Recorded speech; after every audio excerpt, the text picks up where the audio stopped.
Dani Arrieta y este mal debut de Fernando Ortiz, que tuvo 2 semanas para...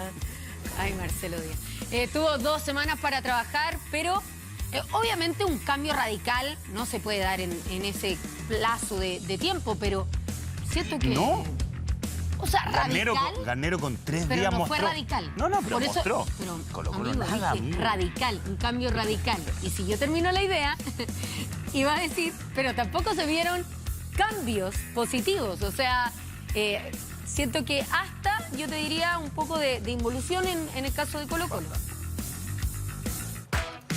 Hay mucha preocupación en el Estadio Monumental y ayer también tras este partido se notaba en el rostro de los jugadores, también en la dirigencia, porque perdieron una final, un partido único, porque mostraron una versión negativa en cuanto a lo futbolístico y porque pierden con el clásico rival, pierden con la Universidad de Chile.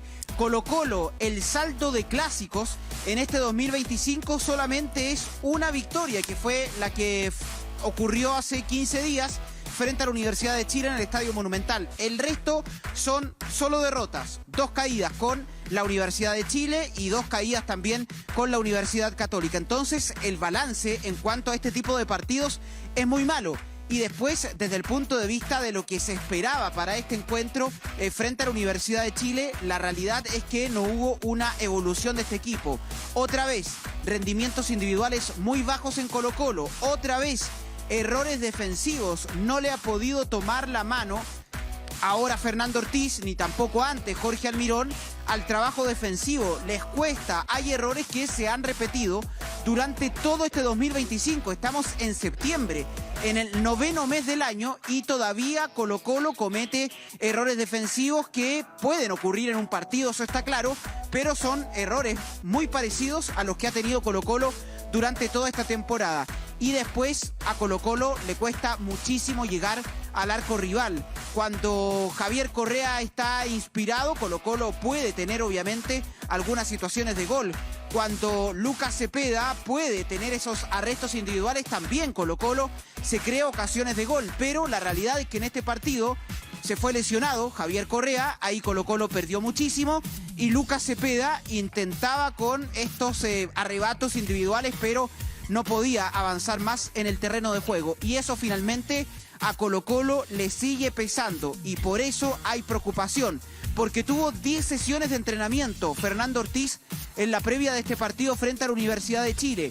Y es cierto, a Ortiz quizás no se le podía pedir un cambio radical o una revolución futbolística para este partido, pero sí quizás se le podía pedir que el equipo mostrara alguna idea de funcionamiento, que el equipo mostrara atisbos de mejoras en ciertos aspectos del juego, pero la realidad es que no se pudo ver eso. También a favor del entrenador, creo que la expulsión de Sebastián Vegas marca muchísimo el partido, y sabemos que en estos tiempos, cuando se juega con un futbolista menos, los equipos dan mucha ventaja, y eso claramente también le pasó a Colo-Colo. Además tuvo que hacer cambios, los defensas centrales cambiaron.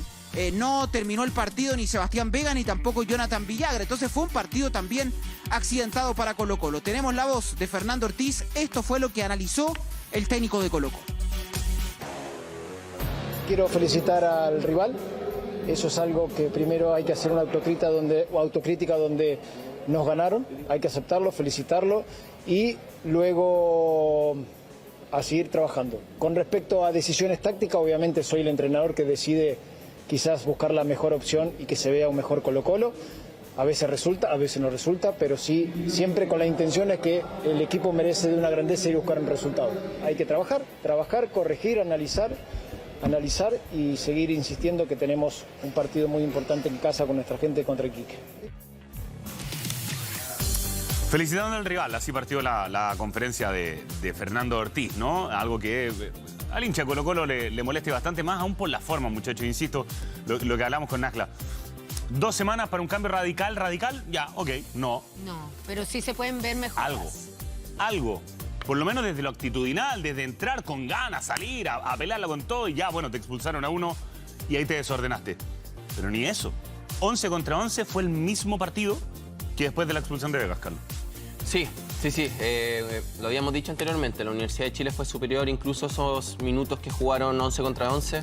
Esperábamos algo más de Colo-Colo, dentro de todo también, que siempre me quedo pegado cuando los primeros entrenamientos eran de 2 horas y media, claro, y existe la discusión si sirve o no sirve. Aquí quedó demostrado que no es cantidad. Es calidad de entrenamiento, tipo de entrenamiento, porque antes con Almirón se hablaba que el entrenamiento era muy corto, ahora se habló que era largo, entonces ahora iba a mejorar Colo-Colo. Y se lesionó Correa muy rápido, ojo. También, es que ese minuto fue fatal. Su mejor minuto jugador... 30 fue la expulsión y la lesión. Expulsión y la lesión de Correa, que es su mejor jugador. Al final también fue un minuto fatal, pero como decía Dani, hoy en día, y más en un clásico, en una Supercopa, jugar con un jugador menos es mucha ventaja, más con un equipo que está siendo superior a ti. Tienes un expulsado, entonces con mayor razón te van a dominar el partido, y lamentablemente Colo-Colo no pudo hacer mucho. Intentó defenderse nomás, después de la expulsión era hacer todo lo posible para que no hicieran tantos goles, porque es como algo parecido a lo que fue la selección chilena contra Brasil en Brasil, que al final hay un equipo muy superior al otro, y eso pasó ayer. Incluso no tenían ni siquiera espacios ni momentos como para poder destacar, porque tú puedes decir Cepeda fue uno de los puntos más altos, porque él intentaba... Siempre lo es, claro. Que siempre lo es. Que tampoco es novedad. Claro, y puede ganar en 1 contra 1, se sacaba la marca, pero después ya no podía hacer nada más porque... Solo contra el mundo. Sí, era como Cepeda Fútbol Club, ¿no? Estaba demasiado solo, y después ya empezar a hacer análisis más pequeños, el 1-0. Hay errores. Villagra sale con Asadi. Y el Guaso lo cierra. Sí, pero hay conceptos básicos. Sale un central, los otros 3 de la línea de 4, todos agrupaditos. Es como que se cierra la flecha. Es que se tiene que cerrar.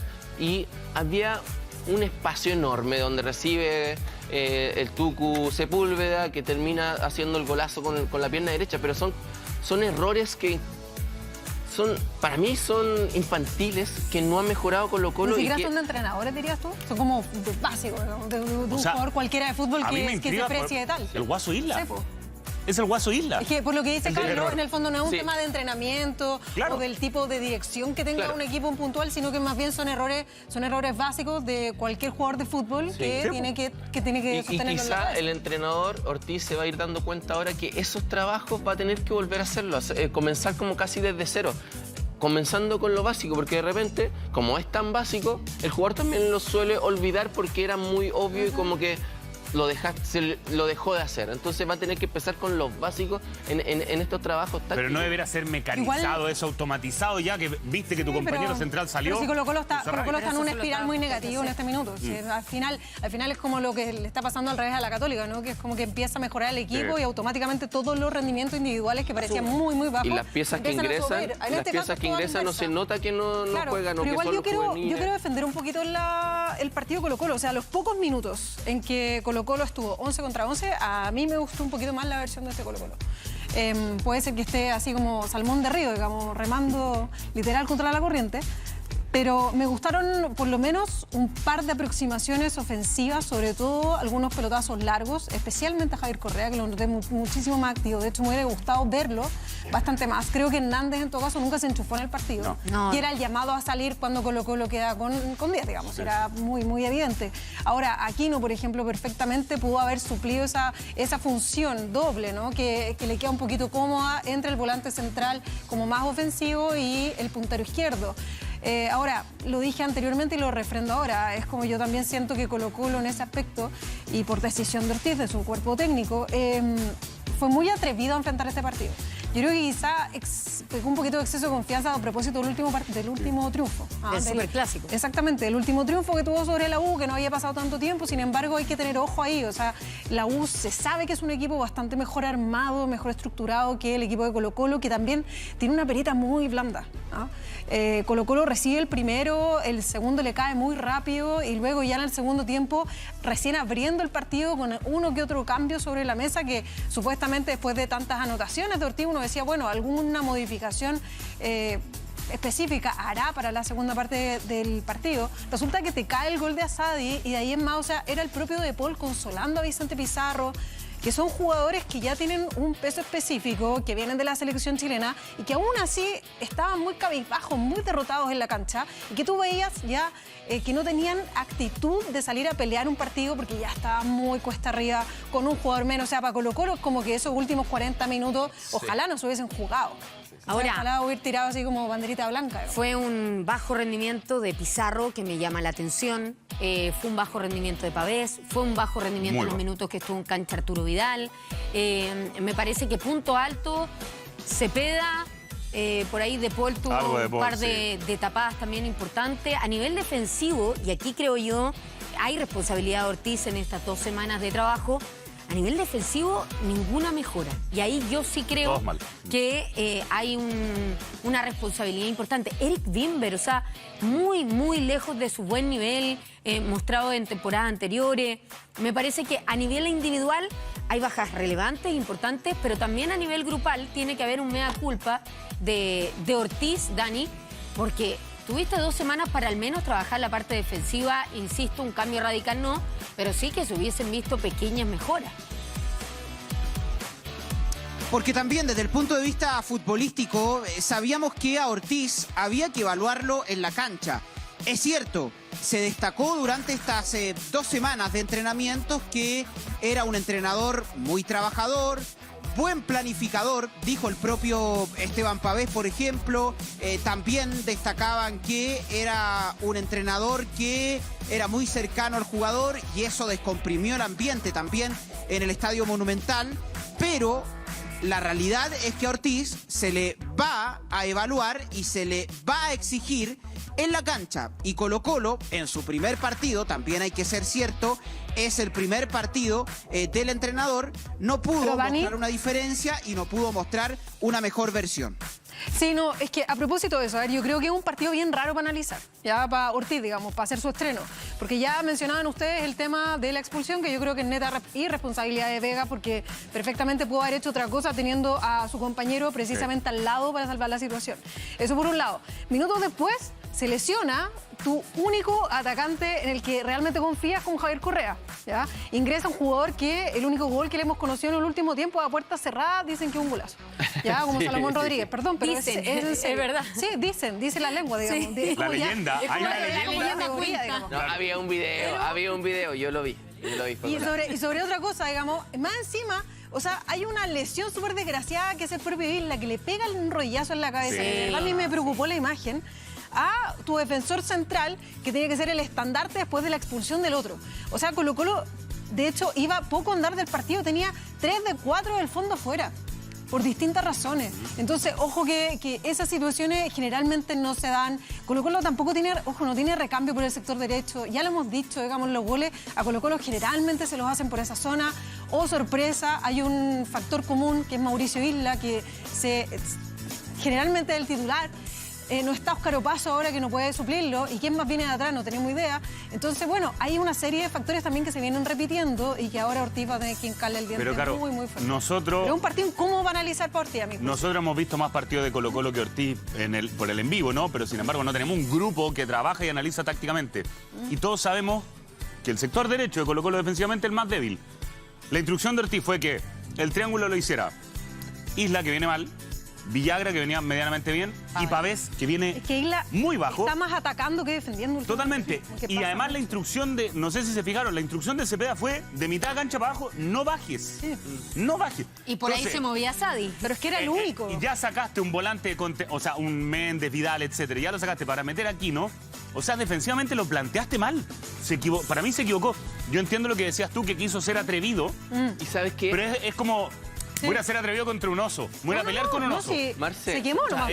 Pero ¿sabes qué? Yo pienso que Ortiz, más que ver cómo enfrentar a la U y que es como jugarle en contra de su estrategia, él priorizó su forma de juego. Yo creo que él está buscando un funcionamiento del 4-2-3-1 y no pensó en cómo iba a atacar la U y cómo la U le iba a hacer daño a él. Pensó más en él que en el Real, ¿no? Yo creo que él estaba pensando en la búsqueda del funcionamiento de Colo-Colo para el resto del torneo, más que cómo defender contra Universidad de Chile. ¿Harías eso en tu debut, por una copa, con tu clásico rival y que viene bien en el campeonato? Porque pensemos lo que hizo Hugo González, por ejemplo, con el anterior clásico. ¿Qué hizo Hugo González? Hugo González fue ultra pragmático, muy pragmático. Repitió lo del Nacional. Él dijo, Y le perfecto, resultó. acá lo que tengo que hacer primero es anular a Universidad de Chile, especialmente la zona media. Listo, dispuso 4 volantes, facilito, ¿no? Y es como la estructura ¿Y ganó? básica, digamos, 4-4-2, listo, con esto me voy a defender primero antes que pensar a atacar. Bueno, por eso digo que él pensó primero, yo también comparto 100%, digamos, es como pensó primero en decir, ya, este soy yo, estos son los jugadores que yo siento que pueden dar en Colo-Colo, más que pensar en primero anular al Real. Creo que ahí cometió un error. Sí, concuerdo plenamente en el error. Además, Hernández tampoco, me parece, le respondió a la responsabilidad que le dio de ser titular en esta instancia. Dani, Salomón Rodríguez tiene esta renovación automática o la posibilidad de la compra si es que cumple cierto minutaje. ¿Ese minutaje ya está cumplido? ¿Cuánto le falta? ¿Está cerca? ¿No está cerca? Porque tal vez, si es que todavía no se cumple, puede llegar alguna instrucción a decirle, ¿sabes qué? No lo pongan más, porque es caro, muy caro. Y puede pasar, por el momento la información que tengo es que todavía no se cumple, sí que estaba más cerca, que obviamente hace algunos meses, pero hay que ver, de todos modos, Salomón Rodríguez en la normalidad en Colo-Colo está siendo suplente. Ahora hay que ver cómo está también Javier Correa. Si es que Javier Correa, por ejemplo, tiene una lesión muscular, es probable que ahora pueda agarrar camiseta Salomón Rodríguez. Pero está eso, lo dijo Aníbal Mosa hace algún tiempo, que si cumple con este minutaje se va a renovar de manera automática el vínculo de Salomón Rodríguez en Colo-Colo. A ver, quiero detenerme en los jugadores que están lesionados. Por ejemplo, para el partido con Deportes Iquique, que es el viernes 26. Esteban Pavés está fuera por acumulación de tarjetas amarillas para ese partido. Ahora también queda fuera Sebastián Vegas por la expulsión. Está fuera Alan Saldivia, lesionado, Alexander Oroz y Óscar Opaso. Ahí tenemos 5. Y ahora también hay que ver lo que pasa con Javier Correa. Se teme un desgarro del delantero argentino de Colo-Colo. Y también lo del propio Jonathan Villagra, que creo que ya por el tiempo que queda hasta ese partido con Deportes Iquique del 26 de septiembre ya debería estar bien. Ojo, había mucha preocupación ayer por Jonathan Villagra, porque en el entretiempo se decide que cuando los jugadores van al camarín vaya a revisarse a una clínica, porque me dijeron que le hacían algunas preguntas, respondía bien, pero habían, como se dice, ciertas incoherencias en algunas respuestas, por lo tanto, ahí se asustaron, se alertaron. Sabemos que los golpes en la cabeza son muy peligrosos, son contusiones que tienen que verse y por eso se opta finalmente por mandarlo a un centro asistencial para que pueda recibir atención de urgencia el defensa de Colo-Colo. El Cacique va a volver este martes a entrenar y ya van a comenzar a preparar el partido con Deportes Iquique. Ya les voy a contar más detalles de lo que viene. Antes, vamos con otra reflexión. Acá habla Esteban Pavés, fue el único que habló en cuanto a jugadores en la zona mixta. Esto fue lo que dijo el capitán de Colo-Colo. Sí, obviamente caliente, nunca pensábamos que íbamos a perder. Creo que se hicieron 2 muy buenas semanas con el profe, estábamos con mucha confianza. Creo que hasta la expulsión el equipo estaba compitiendo, tuvimos unas aproximaciones y después de la expulsión ya fue todo el partido de ellos. Ahí ya se nos complicó y nos ganaron bien. Y hay que seguir trabajando. Sé que esto es uno que uno siempre dice cuando pierde o en la derrota, pero hay que seguir trabajando, es la única forma y yo creo que van a salir bien las cosas. Ahí está entonces la palabra de Esteban Pavés sobre cómo vivió el partido y también lo que viene para Colo-Colo. A ver, el Cacique vuelve a entrenar este martes. Van a tener entrenamiento martes y miércoles, 18 y 19, jueves y viernes libre, y después ya comienzan a trabajar otra vez el fin de semana. Pero Colo-Colo no va a tener vacaciones, como por ejemplo sí las van a tener otros equipos, por ejemplo la propia Católica, Coquimbo Unido, entiendo que también tenía algunos partidos, obviamente en un tiempo más cuando se retome el torneo, pero Colo-Colo tiene ese partido del 26 y creo que también sería una mala señal para el hincha de Colo-Colo, para el ambiente, para el entorno, que Colo-Colo tenga días de descanso en medio de toda esta situación. Sabemos todo el ruido que hizo en mitad de año cuando Colo-Colo se fue de vacaciones y se vio a Jorge Almirón en España. Todo eso, por supuesto, que generó muchísimo ruido. Bueno, así trabaja Colo-Colo. Hay mucho trabajo por delante. Hay obligaciones. Hoy Colo-Colo a lo único que puede aspirar es a clasificar a un torneo internacional. Y con el triunfo de Cobresal de este fin de semana, Colo-Colo se complica y Colo-Colo necesita ganar ese partido frente a Deportes Iquique. Ojo, matemáticamente, porque todos sabíamos que Colo-Colo estaba muy lejos de Coquimbo Unido, pero ya lo podemos decir, matemáticamente, aunque Colo-Colo le gana a Deportes Iquique, ya no puede ser campeón. 0 chance de ser campeón. Y sí, aunque hace bastante ya que lo preveíamos. Dani Arrieta, gran trabajo, amigo, un abrazo. Abrazo, que estén bien. Chau, chau. Dani.